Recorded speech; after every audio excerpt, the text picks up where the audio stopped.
बिहार के शिक्षा मंत्री का एक बयान आया है, जिसके बाद तमाम सवर्ण पत्रकार जो हैं वो कह रहे हैं और तमाम चित्रा त्रिपाठी, तमाम इस देश के ब्राह्मण समाज के लोग कह रहे हैं कि ये उनके धर्म ग्रंथ का अपमान है। दरअसल बिहार के शिक्षा मंत्री प्रोफेसर चंद्रशेखर ने रामचरितमानस के कुछ दोहे पर सवाल उठाया। उन्होंने कहा है कि ये बहुजन समाज के खिलाफ है, एससी एसटी ओबीसी किसान जातियों के खिलाफ है। वो बयान सुन लीजिए। मनुस्मृति को जलाने का क्यों काम किए? इसलिए कि मनुस्मृति में एक बड़े तबका के खिलाफ 85% लोगों के खिलाफ अनेकों गालियां दी गई। रामचरितमानस का क्यों प्रतिरोध हुआ? किस अंश का प्रतिरोध हुआ? अधम जात में विद्या पाए, भयहु जथा ही दूध पिलाए। यानी अधम मतलब होता है नीच। दुनिया के लोगों सुनो, आपके माध्यम से कहना चाहता हूं, नीच जाति के लोगों को शिक्षा ग्रहण करने का अधिकार नहीं था। और उसमें कहा गया है कि नीच जाति के लोग शिक्षा ग्रहण करके जहरीला हो जाते हैं, जैसा कि सांप दूध पीने के बाद होता है। हम इस सवाल में मैं इसलिए ये बात कहता हूं कि इसी चीज को कोट करके बाबा साहब अम्बेडकर ने दुनिया के लोगों को बताया, ये जो ग्रंथ हैं नफरत को बोने वाले, एक युग में मनुस्मृति, दूसरे युग में रामचरितमानस और तीसरे युग में गुरु गोवलकर का बंच ऑफ थॉट, ये दुनिया को नफरत, हमारे देश को, समाज को नफरत में बांटती है। नफरत देश को महान नहीं बनाएगा। जब भी कभी महान बनाएगा तो मोहब्बत ही बनाएगा। 1927 में महान आंदोलन किए थे। क्या कहिएगा सर इस पर? मेरे साथ प्रोफेसर लक्ष्मण यादव हैं, जो दिल्ली यूनिवर्सिटी के प्रोफेसर हैं। तमाम ब्राह्मण पत्रकार, लेखक, सो कॉल्ड लिबरल ब्राह्मण समाज के जो लेखक हैं, वो सब कह रहे हैं कि ये तो धर्म का अपमान है। बहुत शुक्रिया शंभू जी, और इस एक तरह से अकादमिक बातचीत को अपने चैनल पर लाने के लिए। और मैं तो शुक्रिया उन शिक्षा मंत्री जी का भी करूंगा जिन्होंने इस वक्त में यह जोखिम उठाया है सच बोलने का। सबसे पहले तो मैं ये बता दूं कि मेरा अपना हिंदी का शोध कार्य जो है वो तुलसीदास पर ही है। तुलसी साहित्य विषय दुबे नाम था उनका, ये फैक्ट है। मतलब उनके पिता का नाम आत्माराम दुबे मिलता है, और खुद तुलसीदास की अपनी रचनाओं में कहीं वो खुद अपने को दुबे नहीं कहते, लेकिन दुबे पतियोजा के करके उनका एक पद मिलता है कि वो उस जाति में आते हैं और वो उनका अपना सामाजिक लोकेशन है। ये बात ठीक है। और मैं जब एक साहित्य के अध्येता के तौर पर देखता हूं तो मैं इवन मैं शिक्षा मंत्री के बयान को भी सुन रहा था, तो उन्होंने जब दोबारा कहा गया कि आप माफी मांगेंगे या कुछ, तो उन्होंने कहा कि नहीं, अगर आपको इस ग्रंथ को पढ़ना है तो इन पंक्तियों को निकाल दीजिए। मुझे यहां से एक बातचीत की एक सूक्ष्म बारीक रेखा दिख रही है।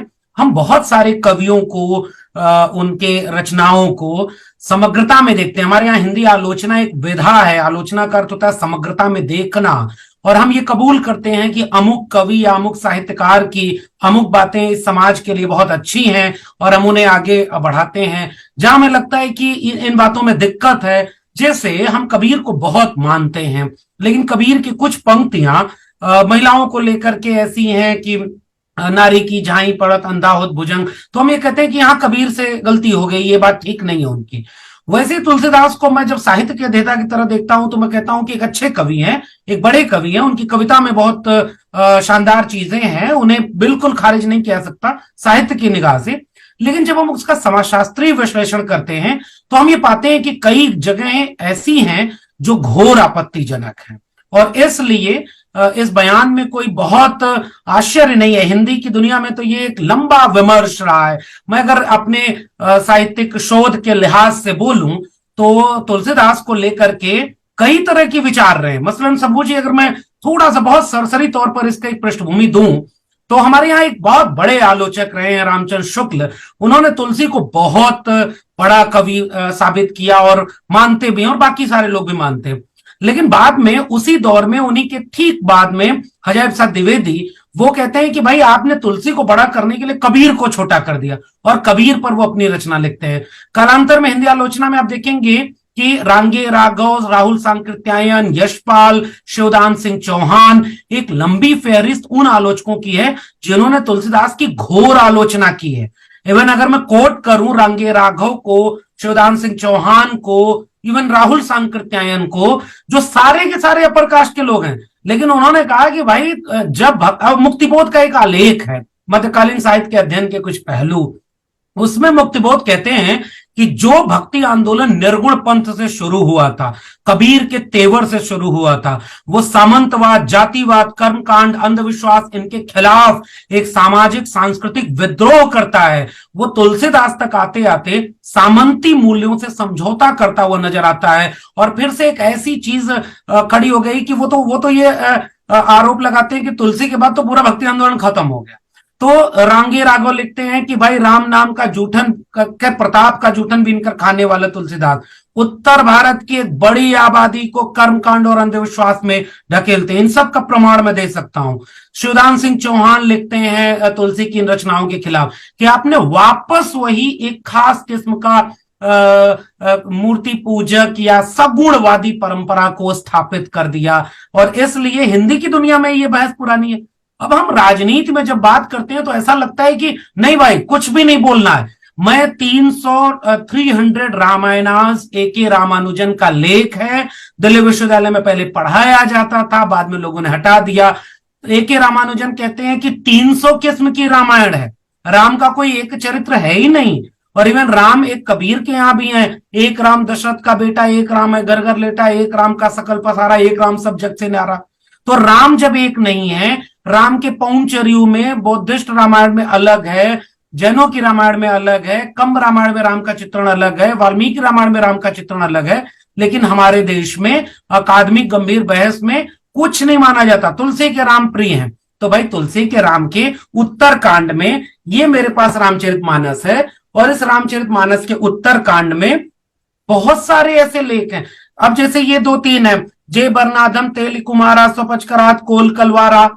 अब ये नारिमुई घर संपत नासी मूड मुड़ाए भय सन्यासी, कई दोहे ऐसे मिल जाएंगे, चौपाइयां ऐसे मिल जाएंगी जो दिक्कत तलब हैं। अब जैसे बरन धर्म नहीं आश्रमचारी, श्रुति विरोध रत सब नर नारी, द्विज श्रुति बेचक भूप प्रजासन, को नहीं मान निगम अनुशासन। तुलसीदास को एक चिंता थी कि यार ये लोग ना शास्त्र वास्ते जैसे समाज चलता था उसको बड़ा तोड़ रहे हैं और अजीब सा हो गया है।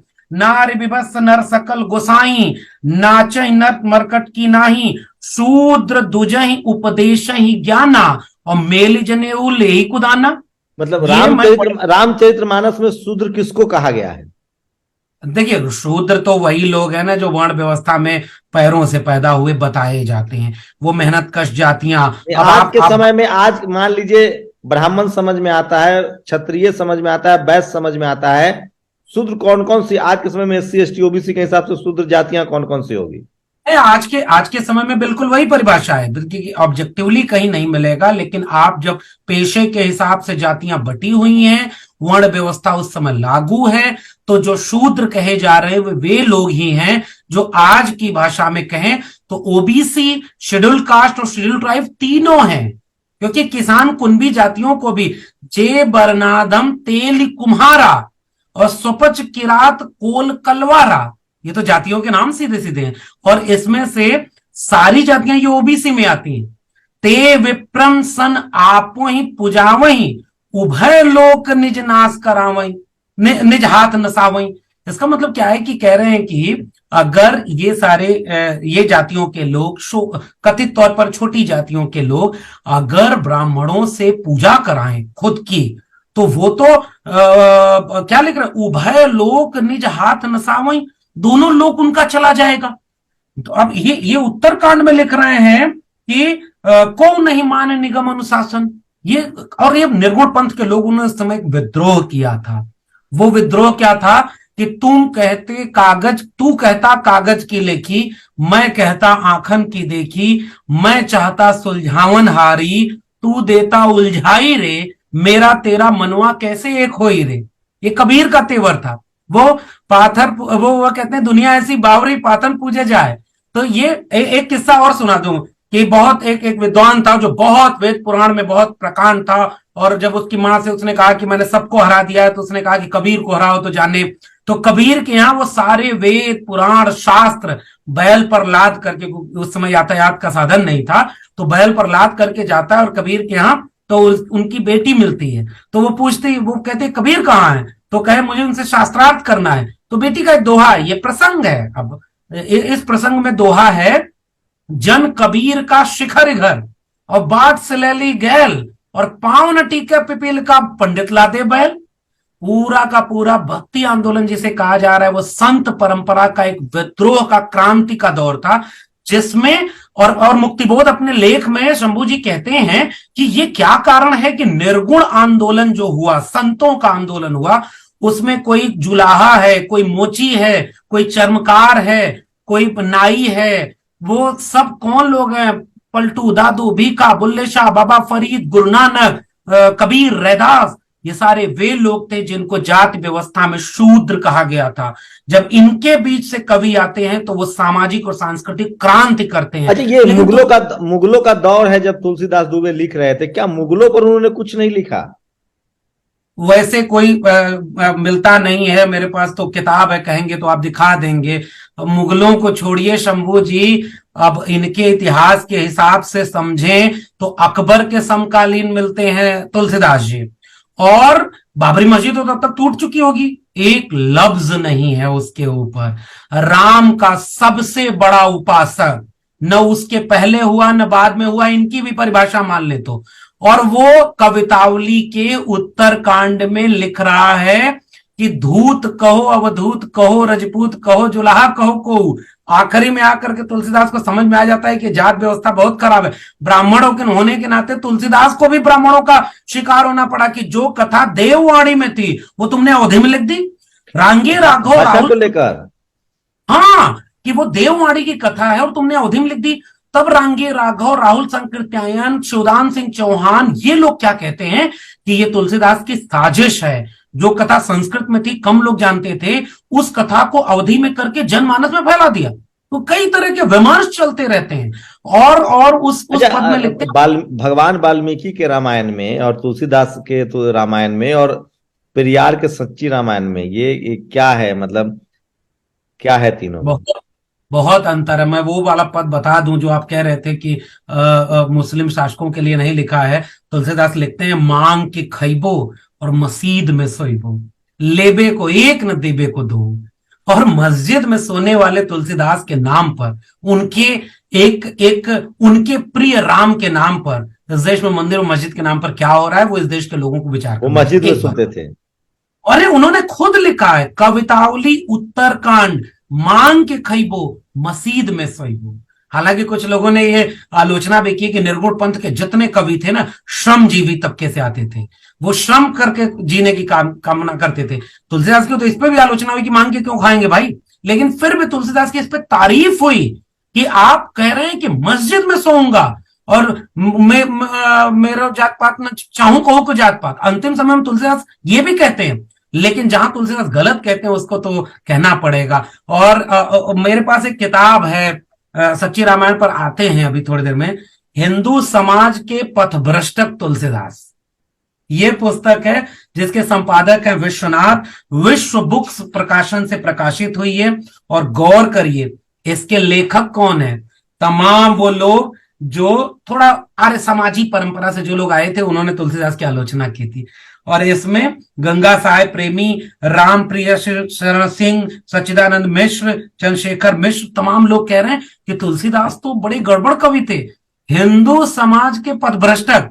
यानी तुलसी को लेकर के समग्रता में अगर बहस हो तो मुझे लगता है कि फिर ठीक ठाक दुकानदारी कई लोगों की बंद हो जाएगी। कई जगह तुलसी ऐसे मिलेंगे जो हमारे बड़े काम के, और कई जगह तुलसी ऐसे मिलेंगे जो हमारे लिए बहुत आपत्तिजनक है। जो देखिए, नीच जाति विद्या, अब क्या, अधम जाति में विद्या पाए, अभय जथा अहि दूध पिलाए, शिक्षा मंत्री भी यही कोट कर रहे हैं। यहां तुलसीदास गड़बड़ करते हैं।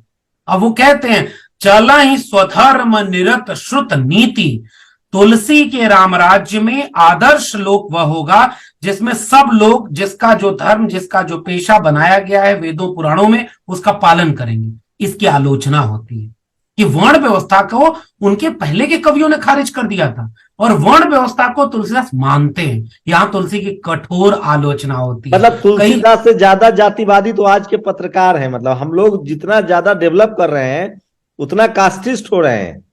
नहीं मतलब हम तो ये कह रहे हैं ना कि तुलसीदास तो फिर भी थोड़ा समझदार व्यक्ति हैं। मैं इसमें पक्ष में नहीं हूं कि तुलसीदास को भी कूड़े में डाल दीजिए। तुलसीदास हमारे बहुत काम के हैं, लेकिन तुलसीदास से जहां शिकायत रहेगी हम उनकी आलोचना करेंगे। नहीं, आज के जो पत्रकार हैं हाँ, उस हिसाब से तो कबीर के बाद तुलसीदास हुए हैं। कबीर साहब, रविदास महाराज के बाद तुलसीदास। और आज के जो पत्रकार, इसका मतलब 21वीं सदी का जो पत्रकार है वो और ज्यादा जातिवादी है। मतलब वो कुछ सुनना ही नहीं चाहता। कबीर, रविदास, तुलसी तो सुन समझ रहे पढ़ते थे। नहीं। वो हमारे यहाँ कहावत है, थोथा चना बाजे घना, अध जल गगरी छलकत जाए, शून्य विवेक, शून्य ज्ञान, शून्य पढ़ाई से कोई वास्ता ये नहीं। चित्रा वो त्रिपाठी बातें कह रही है कि ये तो ब्राह्मण धर्म का अपमान है, रामचरितमानस का अपमान है। इनका एक साधु कह रहा है कि इनका तो जीभ काट लिया जाए 10 करोड़। अरे भाई, अब यह अपमान तो बहुत सारे अपने ही उन्हीं के ब्राह्मण तबके के लोगों ने किया। राहुल सांकृत्यायन की एक पुस्तक है तुम्हारी क्षय, उसका क्या करेंगे? भगत सिंह अपर कास्ट से आते थे, उनका क्या करेंगे? बहुत सारे कवि आलोचक उन्हीं के बीच से आते थे, उनका क्या करेंगे? और इनकी आलोचना तो इनकी परंपरा में है। चारवाक लोकायत कौन है? 6 दर्शन वेदों के षड दर्शन में आते हैं, जिसमें सांख्य और वैशेषिक है। सांख्य और वैशेषिक वैज्ञानिक और पदार्थवादी दर्शन है। ये कर्मकांडी अंधविश्वासी लोगों ने अपनी परंपरा, सांस्कृतिक परंपरा के तर्क वैज्ञानिकता वाले दर्शन को तो माना ही नहीं। तो फिर तुम्हारी आलोचना तो तुम्हारे यहां पहले से परंपरागत चली आ रही है। हजारों साल के इतिहास में कोई दौर ऐसा नहीं है जब इनकी आलोचना इन्हीं के बीच के लोगों ने नहीं की है। यहां तो मुसलमान भी कोई नहीं है, यहां तो ये सारे लोग अपने लोग हैं, और इन लोगों ने ये सारी बात कही है। इसलिए मैं जो कहता हूं, रैदास क्या लिख रहे हैं? जस केलन के पात पात में पात, तस मानुष के जात जात में बात। अब कैसे? अब ये जो कह रहे हैं कि भाई ज्ञान की रोशनी, वो निर्गुण पंथ के कवियों ने दिखाई। इन लोगों ने कुछ नहीं पढ़ा है, इन लोगों ने तुलसी को भी ढंग से नहीं पढ़ा है, इन्होंने रामचरितमानस को ढंग से नहीं पढ़ा है। ये केवल जाति और वर्चस्व का वो है। एक कथावाचक आजकल कवि महोदय एक हुए हैं जो पूरे भारत में घूम घूम के कविता सुना रहे हैं। कुछ दिन पहले राजनीति में आए थे, राम कथा के नाम पर वो पूरे देश में जाते हैं। कुमार और विश्वास। और वो कह रहे हैं कि ये तो आलोचना होगी। अरे भाई, आप हिंदी के कवि हो, आपको नहीं पता कि हिंदी की एक विधा है आलोचना? और आलोचना में ये सूर्यकांत त्रिपाठी निराला की कविता है सरोज स्मृति। ये कान कुब्ज कुल कुलंकार, खाकर पत्थर में करे छेद, इनके कर कन्या अर्थ खेद, ऐसे शिव से गिरजा विवाह करने की मुझको नहीं चाह। ब्राह्मण होकर के सूर्यकांत त्रिपाठी निराला ब्राह्मणों की आलोचना कर रहे हैं कि ये कान कुब्ज कुल कुलंकार, खाकर पत्तल में करे छेद। अरे भाई, कौन धार्मिक भावना आती? मान लीजिए आज की टीवी और मीडिया होती तो कबीर, रविदास जी महाराज, फूले पेरियार, अंबेडकर सब जेल में होते। ये जेल में होते, मैं तो होती तो नहीं, लिंचिंग होती, इनके घरों पर हमला होता, इनको ट्रोल किया जाता, ये चौराहे पर दिखते तो इनको मार दिया जाता। इसलिए मैं बार बार कह रहा हूं कि आपकी संस्कृति, आपकी परंपरा में जो प्रगतिशील तत्व है, आप अगर पढ़ेंगे नहीं, और एक भीड़ ऐसी तैयार कर दी गई है जिसको किताब कॉपी से मतलब नहीं। मैं आपके चैनल पर बैठा तो किताब लेकर बैठा ना, कि भाई रामचरितमानस है, इसमें ये लिखा है, तुलसी पर एक पुस्तक है, तुलसी पर अच्छी अच्छी किताबें भी लिखी है। लोकवादी तुलसीदास, विश्वनाथ त्रिपाठी की बहुत प्यारी पुस्तक है। लेकिन मेरी एक किताब है तुलसीदास आज के आलोचकों की नजर में, और इस किताब की भूमिका राजेंद्र यादव ने मुझसे कही थी कि ये एक किताब लाओ जिसमें तुलसी के बारे में आज के आलोचकों से सवाल पूछो। नामवर सिंह से लेकर मैनेजर पांडे, चौथीराम यादव से लेकर के तमाम लोगों का, रोहिणी अग्रवाल का लेख इसमें है। और इसको आप पढ़ेंगे ना तो कंवल भारती और चौथीराम का अप्रोच एक बहुजन पर्सपेक्टिव से अप्रोच है। और राजेंद्र यादव ने एक लेख लिखा है शंभू जी, उस लेख का मैं जिक्र जरूर करना चाहता हूं। बड़े कठोर शब्दों में राजेंद्र यादव लिखते हैं कि उत्तर भारत को अंधविश्वास और कर्मकांड या पुरातन पंथी यथास्थितिवादी बनाने में गंगा और रामचरितमानस की बड़ी भूमिका है। आप राजेंद्र यादव का क्या करेंगे भाई? राजेंद्र यादव तो तार्किक विश्लेषण कर रहे हैं। और उसके बाद बाकी रहा सहा काम राजीव गांधी ने कर दिया, रामायण महाभारत का सीरियल बनवा के घर घर पहुंचवा दिया। बहुत सारी गलतियां हुई हैं। राम मंदिर के ताला खुलवा दिए। महामना राम स्वरूप वर्मा उन्होंने भी तुलसी जयंती मनाए जाने की आलोचना की है। मेरा कहना यह है कि आपका समाज, आपकी संस्कृति, आपका साहित्य, साहित्य की दुनिया एंटी एस्टेब्लिशमेंट रही है। कबीर और पर क्या राय थी तुलसी की? उन दोनों का कोई बहुत थोड़ा समय का अंतर है। अगर आप बहुत विवादित नहीं, समय, कबीर लेकिन फिर पहले है ना, तो तुलसीदास दुबे ने कुछ तो लिखा होगा कबीर साहब पर। और वैसे उस तरह से कुछ नहीं है। मतलब कई जगह आपको मिलेगा कि जिस निर्गुण पंथ की बात वो लोग करते हैं तो ये कहते हैं कि भाई अच्छा, तुलसी क्या मजेदार बात कहते हैं, जहां राम भक्त हार जाएंगे। ब्रह्म राम के नाम बढ़ और वरदायक बंदान, निर्गुण ते भाग बढ़ नाम प्रभाव अपार, और कहो नाम बढ़ राम से और निज विचार अनुसार। वो तो कह रहा है राम से बड़ा राम का नाम है। और कबीर के यहां भी राम है, लेकिन वो राम ये दशरथ के बेटे नहीं है, वो उनके अपने राम है। इसलिए राम के नाम क्या पर अकबर के राज में बनारस में रहते थे तुलसीदास? हाँ, बनारस में ही रहते थे। बनारस के पंडों ने बड़ा विरोध किया था उनका, ये भी एक सच है। ये अकबर ने, ये लोग कहते हैं कि ये तो मुगल इतना ये थे वो थे, क्या अकबर ने इनको रोका नहीं इन सब चीजों को? ये जो अपने धर्म को लेकर इतना पाला पोसा इन्होंने तुलसीदास जी ने, इनको रोका नहीं अकबर ने? अब क्या बताएं, ये इतिहास और साहित्य में इस तरह का कोई साक्ष्य तो है नहीं। और मैं ऐसा विद्वान हूं नहीं कि बिना पढ़े बोल दूं कि नालिक गैस से चाय बनती थी और पहली प्लास्टिक सर्जरी गणेश है, और ये सब मैं नहीं बोलूंगा इसलिए क्योंकि इसका रहीमन साक्ष्य ने इनकी बहुत मदद की थी, आर्थिक मदद, मुझे आज एक जानकार बता रहे थे। हाँ, क्या? रहीम साहब ने इनकी बहुत मदद की, आर्थिक मदद हाँ, की इस तरह तुलसीदास की।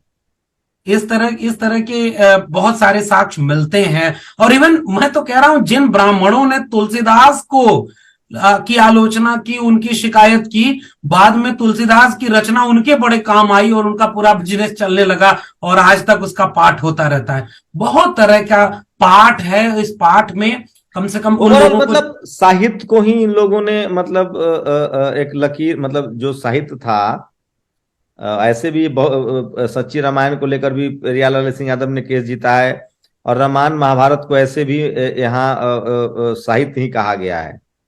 कोई मतलब ऐतिहासिक साक्ष्य नहीं है। नहीं, ये साहित्यिक रचनाएं हैं। इवन चंद बरदाई की पृथ्वीराज रासो साहित्यिक रचना है, जिसे इतिहास बना करके फिल्म बनाया जा रहा है। साहित्य की दुनिया अलग है, इतिहास अलग है। लेकिन हम कई बार इतिहास तक जाने के रास्ते के रूप में साहित्य और कई चीजों का इस्तेमाल करते हैं। लेकिन आप पूरे इतिहास साहित्य को देखेंगे, वो प्रतिरोध का है। वो प्रतिरोध क्या कहता था कि संतन को कहां सीकरी सो काम आवत, जात पनैया टूटी बिसर गयो हरि नाम, और जाको मुख देखत दुख उपजे ताको कर पड़ी प्रणाम। इसको क्या करेंगे, किसकी भावना आते होंगे? रैदास ने लिखा है कि मेरी जात कुट बांटला, ढोर ढुवन ने जाजे बनारसी आसपासा, और आचार सहित विप्र करें दंडोती, तीन तने रविदास दास्तान दासा। कहे रैदास सुनो भाई संतो, ब्राह्मण के हैं गुण तीन, और मान हरे धन संपत्ति लूटे और मति ले छीन। अब इसका क्या करेंगे आप? ये मध्यकाल में भारत ज्यादा प्रोग्रेसिव था।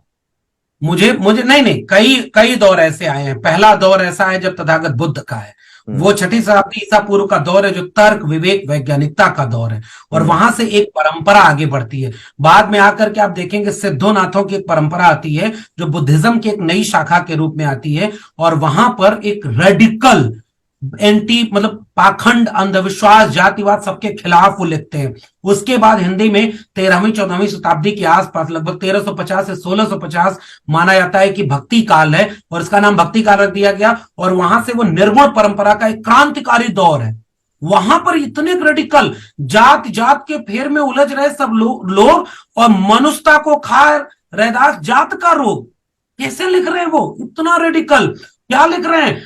अब दुनिया ऐसी बावरी, पाथर पूजे जाए, पाथर पूजे हरि मिले तो मैं पूजू पहाड़ ताते, ये चाकी भली पीस खाए संसार। मैं वही कह रहा हूं ना, 21वीं सदी का जो भारत है वो ज्यादा कर्मकांडी है। मतलब एग्जैक्टली मुझे लगता है कि जब किसी हमारे कवि ने लिखा होगा ना कि मन चंगा तो कठौती में गंगा, और मछली ना तरी को गंगा में घर है, कितनी रेडिकल और वैज्ञानिक तार्किक बातें। जात पात पूछा नहीं कोई, हर को भजन, चलो भगवान के सामने कम से कम वो लिख तो रहा था। वो उसके बाद क्या हुआ इस भारत में? मंदिर में प्रवेश पर रोक लगा दी। और जैसे बाबा साहब एक जगह लिखते हैं ना कि क्रांति के बाद प्रतिक्रांति का दौर भी रहता है। कम्युनिज्म में भी ये पूरी थ्योरी है।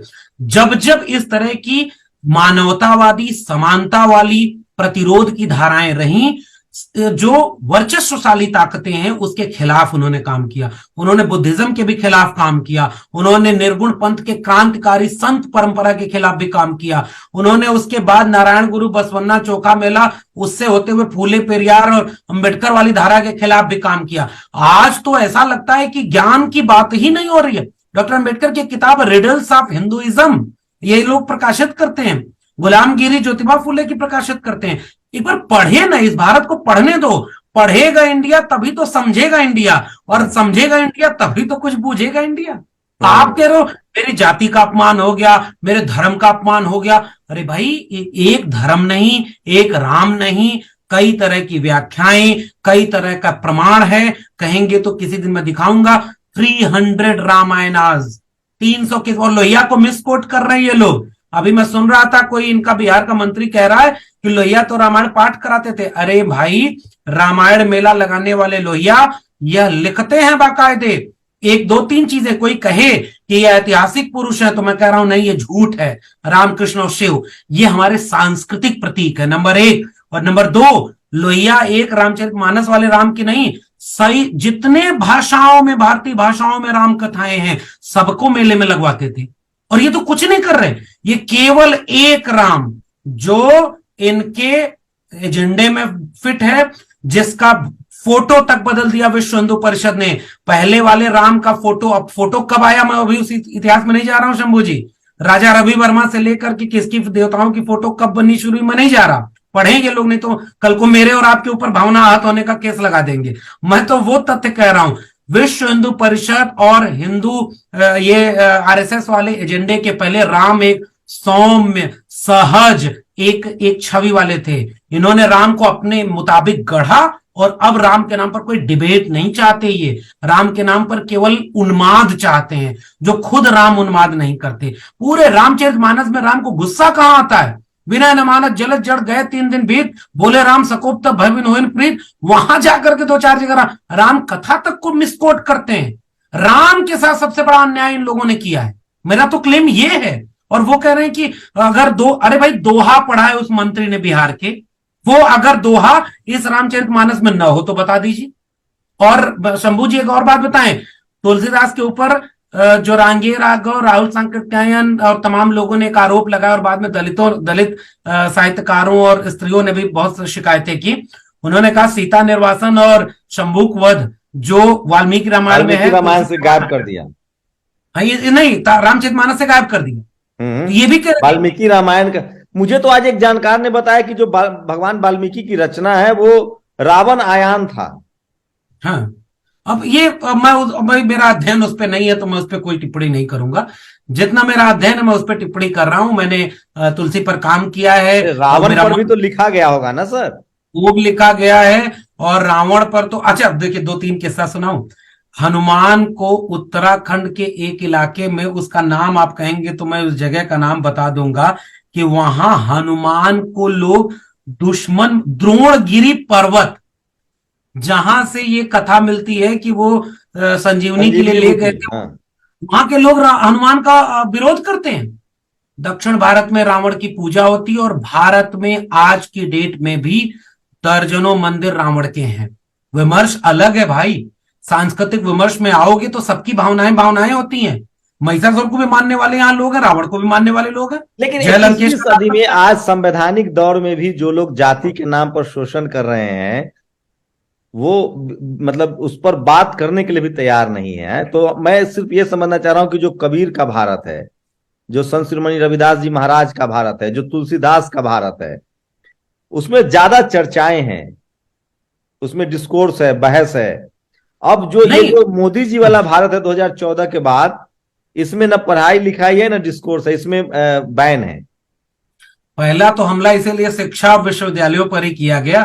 जेएनयू को बदनाम करो, डीयू के बदनाम करो, नई शिक्षा नीति ला करके सब बेच दो, सारे प्राइवेट सेक्टर में दे दो, परमानेंट विश्व गुरु बनाना है लेकिन गुरु को परमानेंट मत करो, ठेके पर प्रोफेसर रखो, ये सब काम किया गया। अब जब विवेक नहीं है, व्हाट्सएप से इतिहास भेजो, व्हाट्सएप से इतिहास में भेजो कि पृथ्वीराज चौहान ने मार दिया था। ये कुमार विश्वास तो पढ़ा लिखा ब्राह्मण है। नहीं तो अपने मुताबिक पढ़ते हैं ना। साधु ऐसा चाहिए जैसा सूप सुभाए, सार सार को गई रहे थोथा दे उड़ाए, कबीर ये लिखते हैं। और आजकल के ये जो चालाक जातिवादी लोग हैं, सार सार को उड़ा दे रहे हैं और थोते को बांध करके कह रहे हैं हाय मेरी जाति, हाय मेरा धर्म। अरे भाई आओ किताबों को पढ़ते हैं, उस पर डिबेट करते हैं। और बिल्कुल शंभू जी, मैं आपकी उस बात से सहमत हूं और मैं बार बार ये बात कह रहा हूं कि जितना प्रगतिशील दृष्टिकोण, वैज्ञानिक दृष्टिकोण निर्गुणपंथी संत परंपरा में था, कबीर, रैदास, पलटू दादू, भीखा, बुल्ले शाह, बाबा फरीद, अद्भुत है भाई। काबा काशी, मतलब काबा काशी आपके शरीर में है, कोई बाहर नहीं। मोको कहां ढूंढे रे बंदे, मैं तो तेरे हाईली प्रोग्रेसिव। आज तो हमें लगता है कि हम जाने किस भारत में चले जा रहे हैं। हम गोबर और गौमूत्र में विज्ञान ढूंढ रहे हैं। अरे भाई जो वैज्ञानिक परंपरा थी सांख्य वैशेषिक की, चार्वाक और लोकायत की, ऋणम कृत्वा घृणम प्रवेद पुनर्जन्म कुतः भवेत्, ये कौन बोल रहा था? अस्मीभूत से शरीर पुनर्जन्म कुतः भवेत्, यावत जीवेत सुखम जवेत ऋणम कृत्वा घृणम पिबेत। ये कौन लोग थे? आपने तो अपनी प्रगतिशील मानवीय समानता वाली धारा को मारा है, उसको खत्म किया है, ताकि कर्मकांड अंधविश्वास वाली परंपरा जीवित रहे। और कल को आप ये कहें कि इस भारत में एक ही परंपरा थी, वो हमारी है। नहीं भाई, आपको लगता है कि इन्हीं कर्मकांडी साहित्यों की वजह से भारत में विज्ञान, दवाई, जहाज, सुई, ओआरएस जैसे घोल का मतलब खोज नहीं हो पाई और हम 20वीं सदी में पिछड़ते चले गए?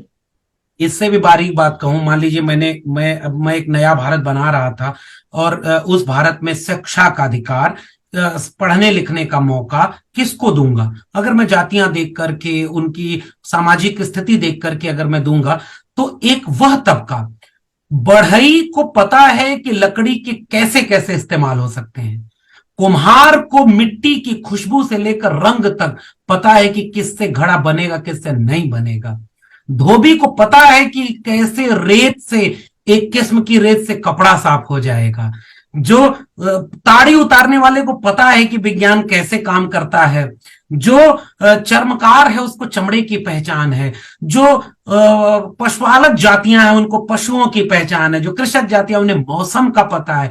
आपने इन शोध करने वाले दिमागों को शिक्षा से दूर करके इस देश और राष्ट्र और समाज का नुकसान नहीं किया तो किसका किया?